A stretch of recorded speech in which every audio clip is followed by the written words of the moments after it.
Here we go. Hey everybody, how's everybody doing? I know it's been a while since I made a video, but we are back for a little bit. So as always, I like to start off my videos by saying I want to thank everybody out there that's working in the field right now. Everybody that's going to work, doctors, just everybody, nurses, everybody that's essential right now and that's working. Hopefully you guys are doing fine. You guys are taking care of yourself, and hopefully, I know living in, depending on what state you're living, it's not looking good right now. It's not the good of news. Thinking that we were kind of heading right, and then all of a sudden we get to this right here, and but we just got to keep the faith. Hopefully everything gets better soon, and we go back to normal life. So I want to thank everybody that's an essential worker right now, trying to do their best to just make it in this crazy world. And for everybody out there that has suffered from this disease, or I want to send a prayer to you guys, because I know that must be a weird thing. It must be a scary thought to think that fighting a disease that nobody really knows about. So I want to send a prayer to everybody out there on that. And then for the ones that are quarantined, hopefully you guys are being safe and being smart about it. um, and hopefully everything goes back to normal soon and we get back to our normal lives. So, other than that, let's get this show started.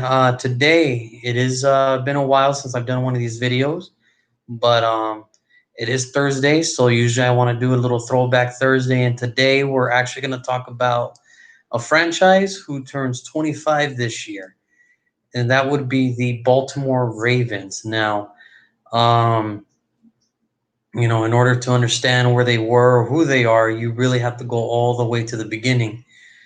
And the beginning was in, 1995. They were the Browns. Then Art Modell decided to move the franchise from Cleveland to Baltimore, which was kind of unthinkable at that time. But lo and behold, they move. Baltimore gets a new team after the Colts left them a couple decades earlier.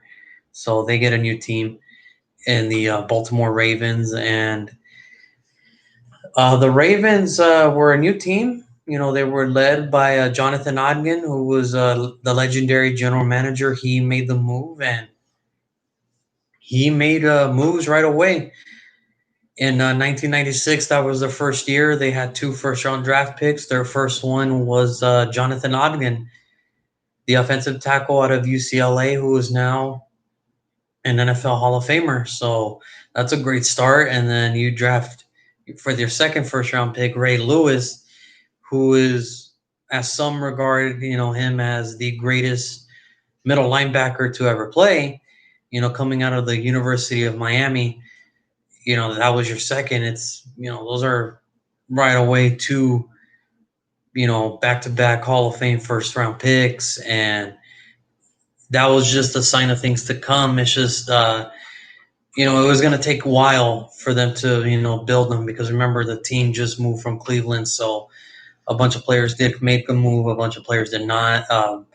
What was kind of ironic was Bill Belichick was the head coach for the last year with the Browns in '95, and then they fired him, and it was just history from there. So 1996, they finished 4-12. Usually, that's what happens when a new franchise starts. It's gonna have its early season, its early year struggles. So 4-12. But there was promise. There was promise on that team.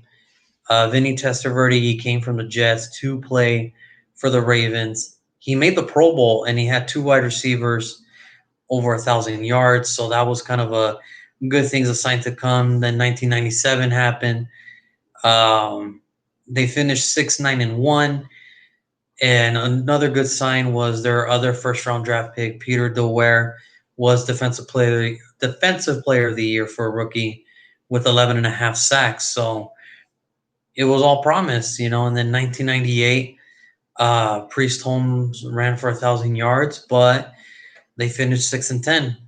And They hired Brian Billick after the 98 year, 1999. They went 8-8. They were starting to become a solid team, a really solid team, a bunch of young players with a good group of veterans, and they just kind of needed to put it all together. Well, you know, enrolls in a new stadium, which we know today as M&T Bank Stadium.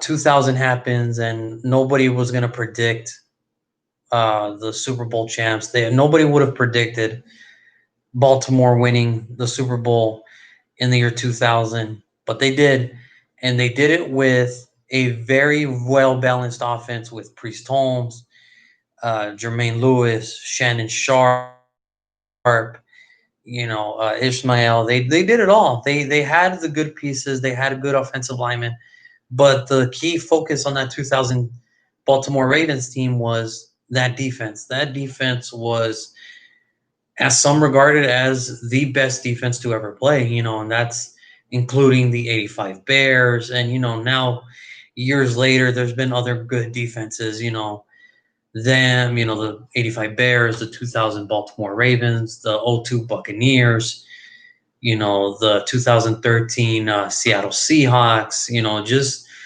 really good defenses. And some experts and some people around, who really do follow this sport say that, that 2000 Baltimore Ravens team was the best defensive unit ever. And that's up to debate for another day.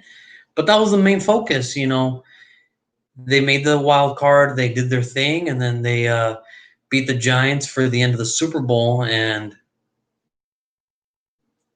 from then on, they were just one of those consistent teams up until, they won their next Super Bowl, up until 2013. They won their second one. But from 2001 to 2012, they've had 9 winning seasons out of 12 years. Out of those nine, seven were double digits. It's incredible to think, at that short time, Baltimore became one of the premier franchises after that 2000 season. It just seemed from then on that they were always in contention. They were always close. They were always competing for, championships, and, they won division titles, conference championships, you name it. They did it. And they're just one of those teams, that are just the premier teams at that time, from the early 2000s all the way to their Super Bowl up in 2013. And, that was the year of Ray Lewis's last year. And, so much has changed during that time to now. You look at Baltimore in the beginning, early born franchise, early struggles. It's going to happen, you know, four straight or three straight, losing seasons in the beginning. Then you get a 8-8, right, 8-8 to finish up the century in 1999, and then you bring in Brian Billick, who was the offensive coordinator for the Minnesota Vikings during that time. Where Minnesota had that high-powered offense with Dante, or not Dante Culpepper, but or it was Culpepper, yeah, and then they had Randy Moss, Chris Carter. That defense was good. It's just the kicker missed the field goal, and that's what ended it for him. And then Atlanta took over, and that was kind of it. But they brought in Brian Billick for that offensive genius, that he was, and it happens. And he turned that franchise around in 2000. He did it good. He did it the best way he could. As far as it was hard at first because they did go at one point 5 quarters without a touchdown, but the defense was so good that it kept them in the games and it kept them winning. And that was the crazy thing about that Baltimore defense team, that all of the offense had to do was score at least 17, and they'll win. At that time, Baltimore, you know they had the streak of the consecutive shutouts. They had the lowest points allowed per game. They had the lowest yardage. Overall, everything you want in a defense, this was the defense at that time to have it. They They didn't give up a lot of yards. They didn't give up a lot of points. They were really good on the turnover ratio. Sacks were up there with their big bodies of Tony Saragusa. Ray Lewis was there, and as I mentioned, Peter Dewell was up there coming off the edge. It was just crazy. That 2000 Baltimore defense was the best I've ever seen. As long as I've been watching, that was the best one.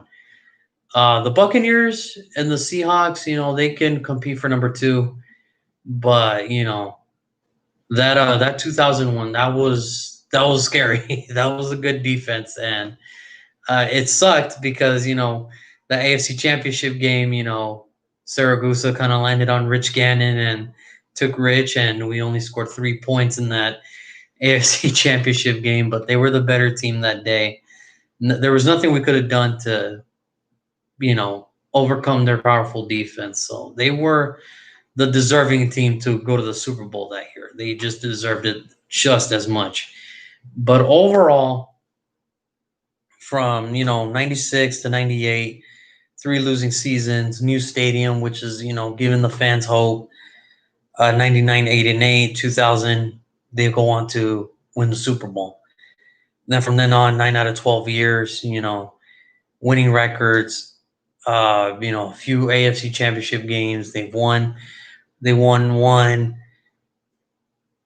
and they were just always in the mix. Growing up as a kid, up until up until now, they've always been that team that was always in contention. It always seemed that Baltimore was in contention to win a Super Bowl, and that's what it always felt like. Baltimore, every year it looks like they were a favorite to win it, and it's just amazing that this really all started because Ossie Newsome went with his gut instead of drafting the flashy player. He went with his gut and he drafted an offensive lineman and a linebacker who both ended up being Hall of Famers.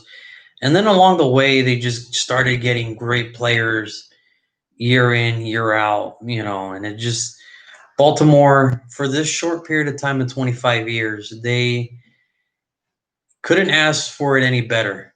They couldn't have asked for a better first run at their 25, and they can only hope that their next 25 goes just as good because they were facing a lot of scrutiny at that time, from everybody. Cleveland was upset that, they took them away from them.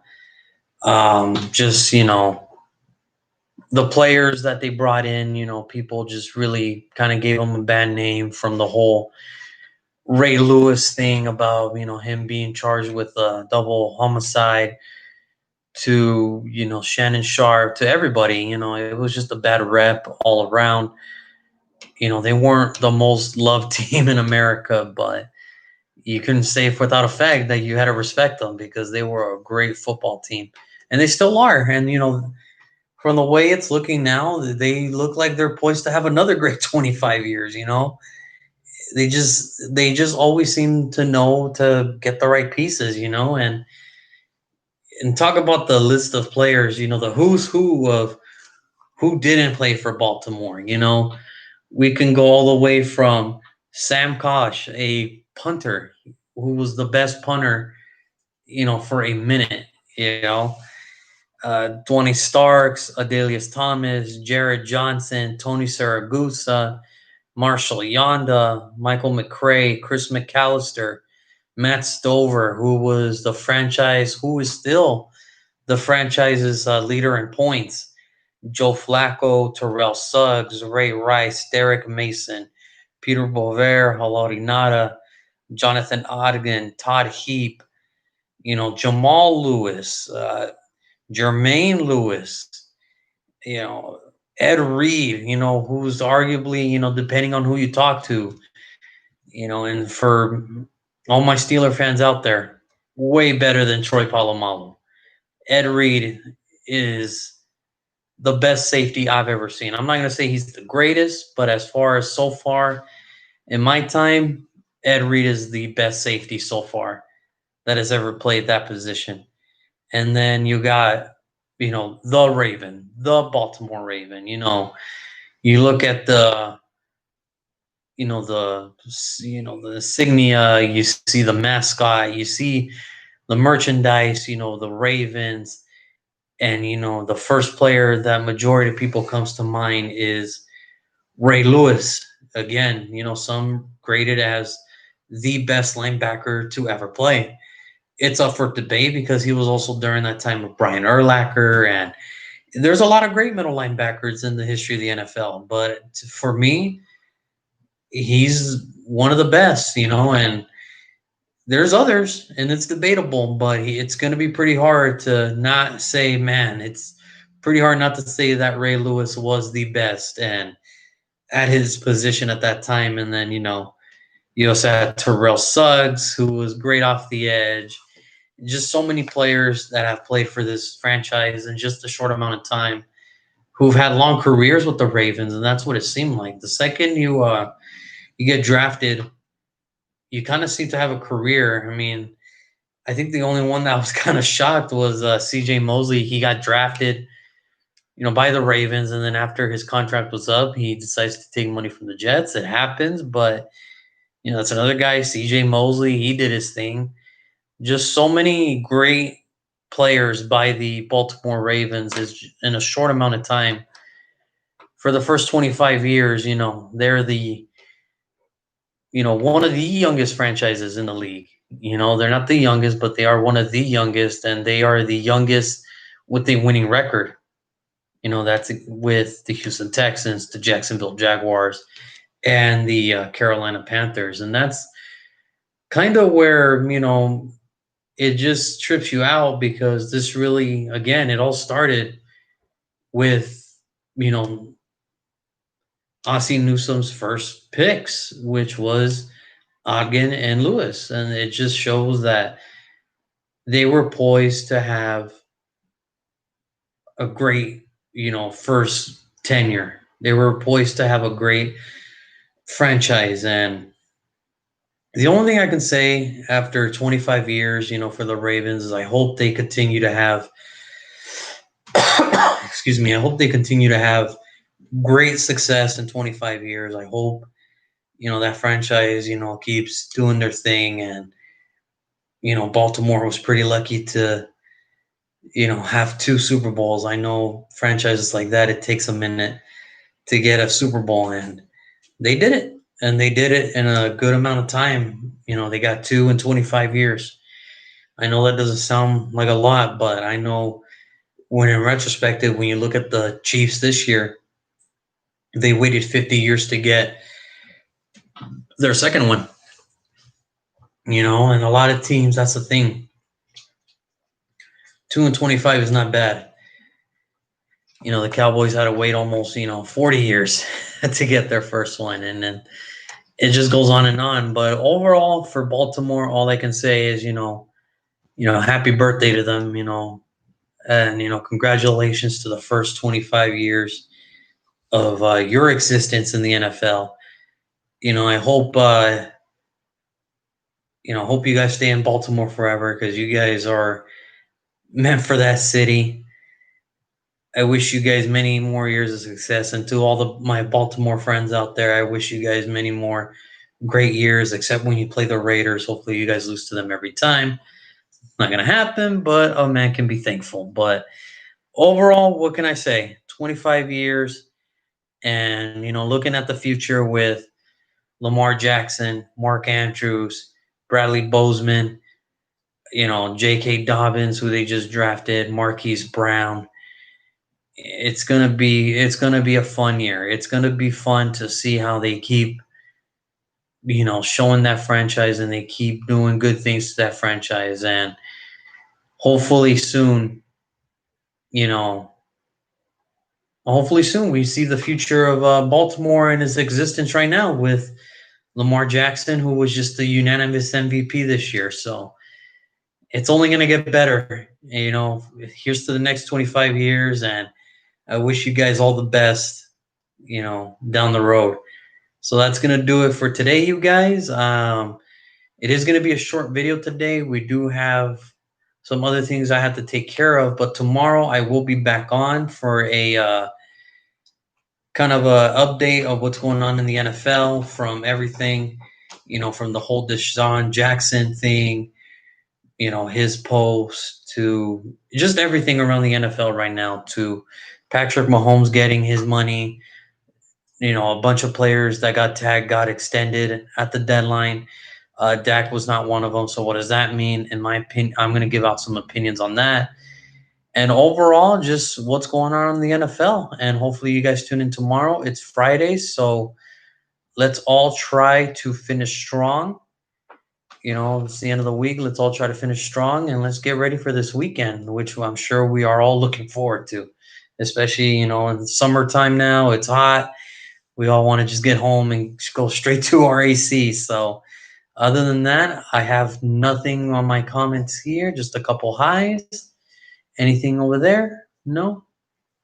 No? All right. So, we will see you guys tomorrow for just NFL updates and we'll go from there. You guys have a good night.